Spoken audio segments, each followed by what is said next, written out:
拷問の末、乳房をえぐられ殺されたホステス。全てを手に入れたように見えた彼女は、たった一つの足りないものを追い求めた結果、命を落としてしまったんです。2005年11月、中国北京市朝陽区。今日は本当に最高の気分だ。もう一本酒を開けさせてくれ。高級クラブ天井人間では、その日も富裕層の客が上機嫌にお酒を煽っていました。次々と高価なボトルが注文され、注目を集めていたのは、その店のナンバーワンホステス、リャン・ハイリンのテーブル。とびきりの美人でこそないものの、話術を磨いてその地位に上り詰めた彼女は、話すだけでも日本円換算で10万円は必要とされるほどの存在となっていました。夢だったセレブの暮らしができる日が本当に来るなんて。もともとは工場勤めだったところからホステスへ転身し、人生を一変させたハイリン。しかし皮肉にも彼女はホステスになったがために、乳房をえぐり取られ殺害されてしまうんです。両胸をえぐり取る拷問の末殺害されたナンバーワンホステス。夢を実現した彼女が恨みを買ったその理由とは。誰もが羨む成功を手にしたその女性は、人の愛し方を誤ってしまったんです。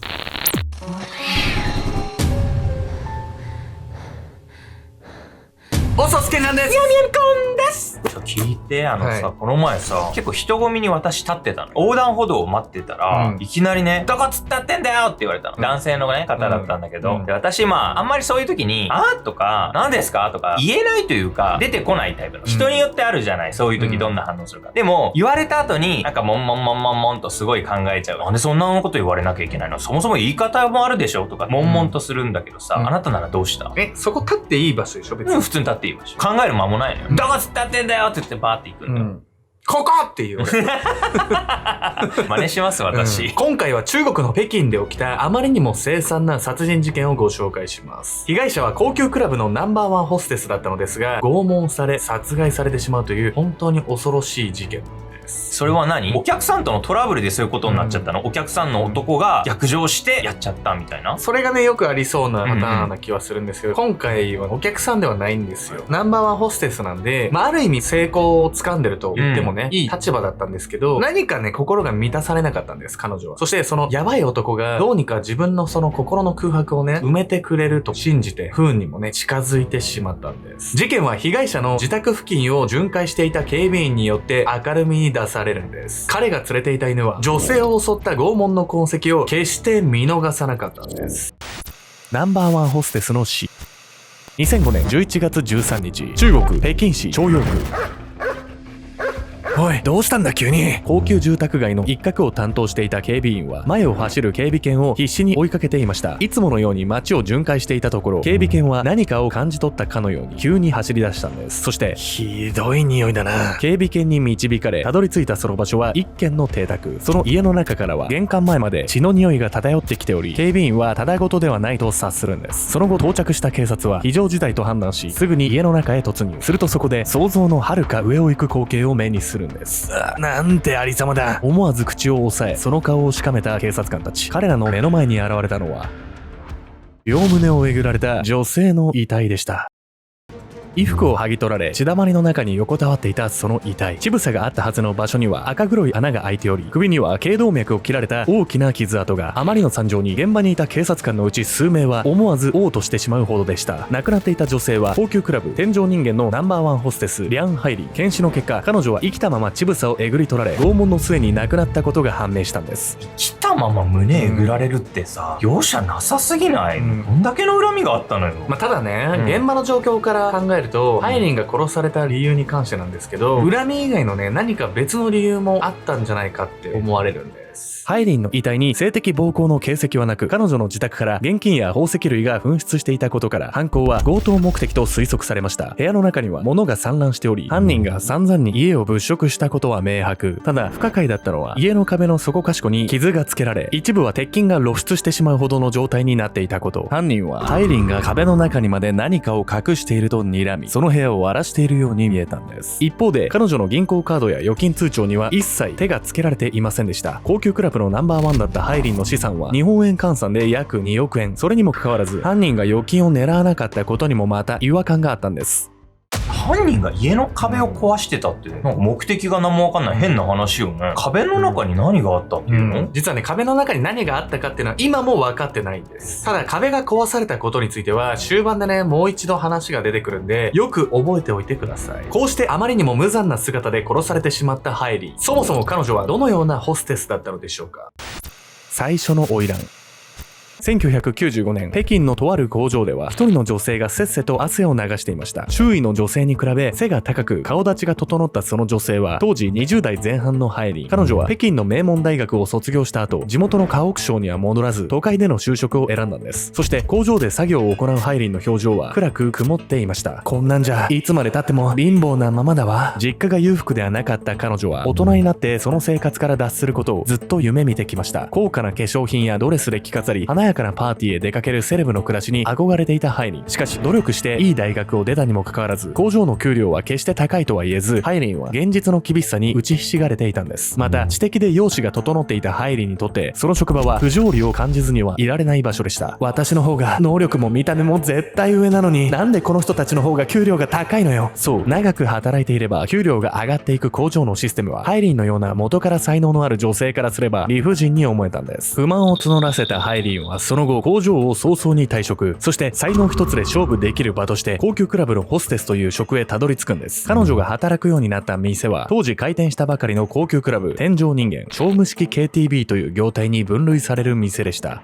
KTB って何よな、夜のお店にもそういう特殊業態みたいなのがあるわけ？実はこの KTB っていうのは日本から中国に伝わった文化なんです。というわけで本日のメトラキーワード KTB について。 KTB とは中国において個室カラオケを意味する言葉。1980年代に日本から中国にカラオケの文化が伝わり、現地で独自に進化していったのが KTB なんです。 KTB は大きく量販式と商務式の2種類に分けられます。量販式 KTB は日本にもよくある時間制のカラオケボックス。一方で商務式 KTB は主に商談や接待などに使用される娯楽の場、キャバクラと同様に女性ホステスが席に着くこともその特徴です。商務式 KTB の天井人間に訪れるのは、主に大企業の重役や著名人などの富裕層。カクテルを1杯飲むだけで200元、日本円にして約4000円がかかる最高級の KTB でした。天井人間で働くホステスの条件は、身長165センチから175センチ、大学生以上かつ高学歴で20歳から28歳までの女性、モデルのような容姿とハイスペックな客との会話にも対応できる教養が求められていました。その条件に対し、ハイリンは身長172センチ、体重45キロとスタイルが良く、北京の名門大学出身、オーナーにも気に入られ、即採用となったんです。さらにホステスとなってからのハイリンは、日本円にして総額8000万円も注ぎ込むような太客を捕まえ、1年も経たずにナンバーワンに。店で最初に人気ホステスの座を手にしたことを表す最初の花魁の異名で呼ばれ、店を象徴する存在となっていくんです。ちなみに天井人間にはハイリンを合わせて人気ホステスが4人いましたが、ルックスで言えば彼女は他の3人に及ばないとされていました。ハイリンを気に入る客はその多くが見た目というよりも彼女の駆け引き上手なところや話術に惹かれていたんです。ウィットに富んだトークスキルを持つハイリンはいつしか話すだけでも日本円換算で10万円は必要とされるほどの存在に。そしてハイリンはそのコミュニケーション能力を持って店外でも裕福なビジネスマンとつながり、ホステス以外のビジネスも展開するように。本当にさ、努力してのし上がってすごいじゃないのよ。もう順風満帆にしか思えないけど、こっから悲劇が起きちゃうわけでしょ。ホステスとしてはね、順風満帆だったわけなんですけど、それでもやっぱ満たされないんですよ。そんな状況でね、彼女は致命的ミスを犯すんです。手に入らないもの。天井人間で築いた人脈を駆使し、店外でもビジネスを始めたハイリンは、豪華な別荘や高級車など、次々に欲しいものを手に入れていきました。幼少期からずっと憧れてきたセレブの暮らしを、彼女は自分の力で実現してみせたんです。しかし、なんでこんなに虚しい気持ちになるの？どんな高価な服や家、車を手に入れても、ハイリンが満たされることはありませんでした。そして彼女が自分に足りないと感じていたものは、そう、愛だったんです。ハイリンは裕福な客からチヤホヤされてはいましたが、彼らの目的は結局、ホステスとしての彼女とひとときを過ごすことだけ。ハイリンを取り巻く人間関係は恋愛や結婚には発展し得ないものばかりだったんです。まあなるほどね。確かに夜の仕事してる方って恋愛のことで悩むことが多そうな気はするわね。お客さんと恋愛関係結んでもなんかあまりいい結果にはならなそうな気もするしね。ほんとそうなんですよ。なのでハイリンはね、お客さん以外の相手と恋愛をしようとするんです。でもね、その相手がね、悪かったんですよ。ナンバーワンホステスとしての日々に虚無感を覚え、異性からの愛情を強く求めるようになったハイリン。彼女はある時から一人の男男にしきりに声をかけるように。ねえ、ダーウェイ、今日お店終わった後空いてる？ハイリンがたびたび誘うようになったその男は、天上人間でウェイターをしていたワン・ダーウェイ。もちろんっすよ。喜んで付き合いますよ。人懐っこい笑顔でそう答えた彼は、ウェイターの中でも一番のイケメン。ハイリンは若く、あまりお金がないダーウェイの面倒を見ることで、自分の中の満たされない感情を埋めようとしたんです。以降、ハイリンは、ダーウェイに日本円にして毎月40万円を小遣いとして渡し、衣食住も全て世話をするように。これまで本当の恋愛をしてこなかったハイリンにとって、その振る舞いは自分にできる限りの愛情表現でした。しかし、彼女のその行動は、結果として間違いだったと言わざるを得ないんです。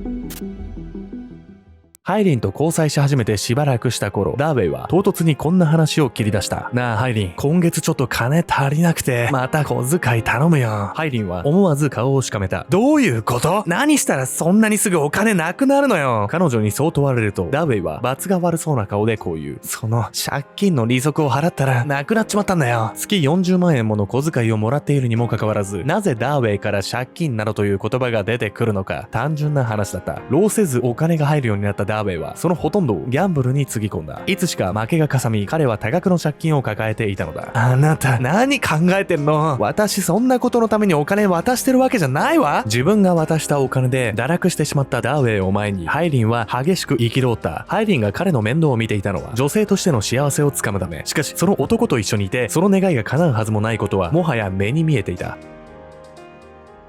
ハイリンはその後、ダーウェイが考えを改めることにかけ、何度か借金を肩代わり。彼女はダーウェイが社会人として立ち直った後で結婚を考えていたのかもしれません。しかし、何度借金を返しても彼のギャンブル癖は治りませんでした。そして迎えた2005年10月、愛想を尽かしたハイリンはついにダーウェイにこう告げるんです。今残ってる借金は全て私が払うわ。でも、もうこれであなたとの関係は終わりよ。そう言って後腐れなくダーウェイとの縁を切ろうとしたハイリン。しかし、その言葉が彼女にとって命取りとなってしまうんです。もうこれで終わりだと。俺の金はどうなるんだよ。こうなったら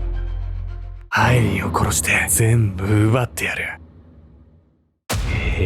ハイリンのおかげでいい思いができてたわけでしょ？お金もらって。何様のつもりなのよ、こいつ。まあやっぱ苦労せずね、お金がいっぱい入ってきちゃうと、人間ちょっとおかしくなっちゃうんじゃないかって思いますよ。こうしてね、ダーウェイはハイリンを殺害するんですが、警察はね、結局彼を最後まで捕まえることはできなかったんです。消えた容疑者。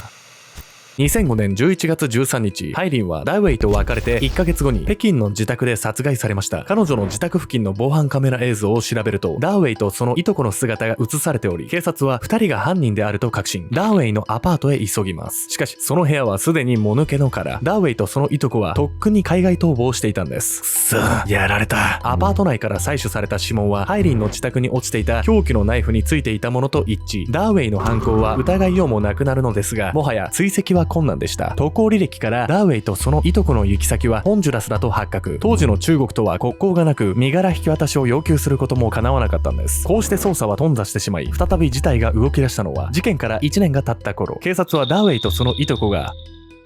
ホンジュラスで殺害されたという連絡を受けるんです。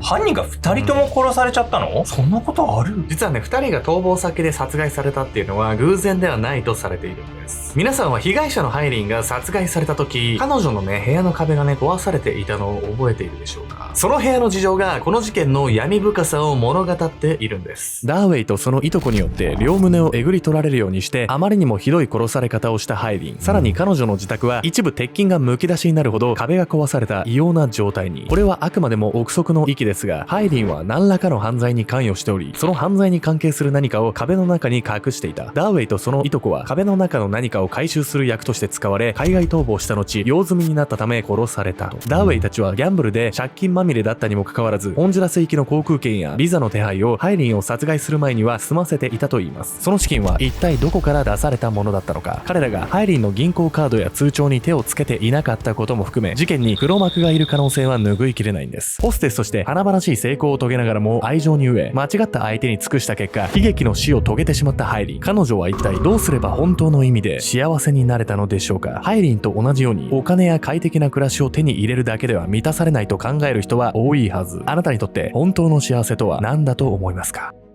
おっす皆さんね、いつもね、ご視聴ありがとうございます。ここでね、僕ら自身のね、悩みの共有でもあるんですが、はい最近ね、YouTube もね、規制厳しいんですよ、本当に。でね、皆さんもね、感じてると思うんですよ。昔のね、YouTube と比べて、規制厳しいなと。まあ、アルゴメトリ限らずね、もう YouTube 全体でですよ、本当に。なので、まあ、ちょっと今ね、YouTube で規制されちゃう動画っていうのは全部ね、秘密結社アルゴメトリの方にアップロードさせていただいてるんですけども、まあ、具体的にはね、今 YouTube で見せれないね、動画っていうのはこういう動画になります。まあそれこそ最近話題になった、いろんな人が拉致されてる KK 円区に関する動画だったりとか、あとはこれもう本当に超有名事件なんですけど、ハローキティ殺人事件。ハローキティの人形の中にちょっといろいろ入ってたっていうね、話なんですけど、まああとはね、もう本当にちょっと都市伝説界隈でも話題になっているね、ディープステートに関する事件とか、あとは初期だったらエプスタイン島事件だったりとかね、ここもちょっと繋がってたりするんですけど、まああとは北九州監禁連続殺人事件だったりとか、まあ本当はちょっと YouTube でやりたいなと思いつつも、ちょっとやっぱもうアップした瞬間に規制の表示が出るんですよ、実はこれ。チャンネルの機器よね、それ。そうそうそう。なので、ちょっと致し方なくね、オンラインサロンの方にアップロードはさせていただいてるんですけれども、まあ、ただね、オンラインサロンも意味はあって、まあ一応このサロンのね、収益の一部っていうのは、まあ犯罪被害者の方だったりとか、あとは災害の被害者の方に寄付はさせていただいてます。まあ、つまりね、これ秘密結社アルゴメトリに入って動画を見るだけで、サロンを通じてね、皆さんも寄付をね、行っていただいてるのと同じになるんです。あとはサロン限定のね、ライブ配信だったり、僕とヤミコさんと1対1でね、本当にオンラインでね、お話できるワンオンワンの企画もね、すごい好評なんです。はい、あとはね、これ実際にね、対面しました皆さんと、僕とヤミコさんがオフ会を開いて、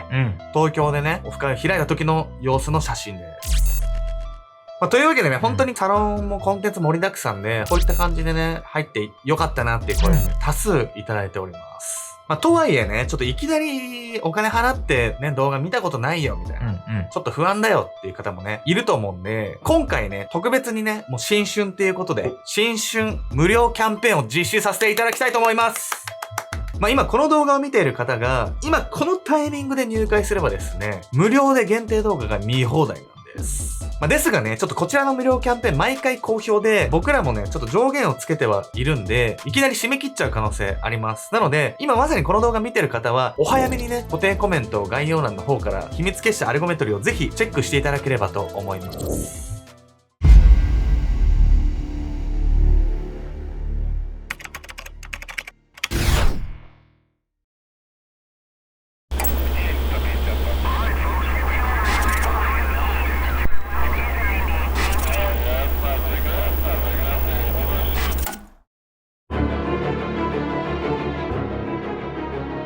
2006年7月10日、イラク戦争中のバグダッドで衝撃の映像が公開されました。映像に映し出されたのは2人のアメリカ兵の遺体。目をえぐられ舌を切り落とされた彼らは散々に拷問された挙句殺害されてしまったんです。さらに映像の中ではもう動かなくなった米兵の首を切り落とし見せしめのごとく掲げるシーンも。その映像をアップロードしたのはイスラム過激派組織ムジャヒディーン・シュラ評議会。彼らは2人の米兵を殺害した理由を次のように語りました。我々は米兵によって不名誉な目に遭わされた妹の復讐のため彼らを殺害した。そう、彼らの犯行は同胞の敵討ちでした。実はこの3ヶ月前、現地の治安維持を担っていた4人の米兵が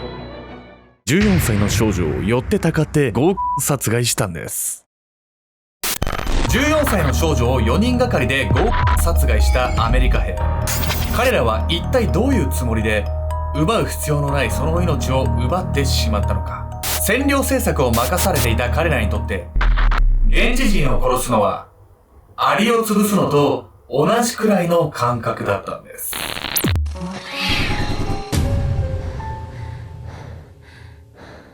この動画の続きはオンラインサロン秘密結社アルゴメトリーでご視聴ください。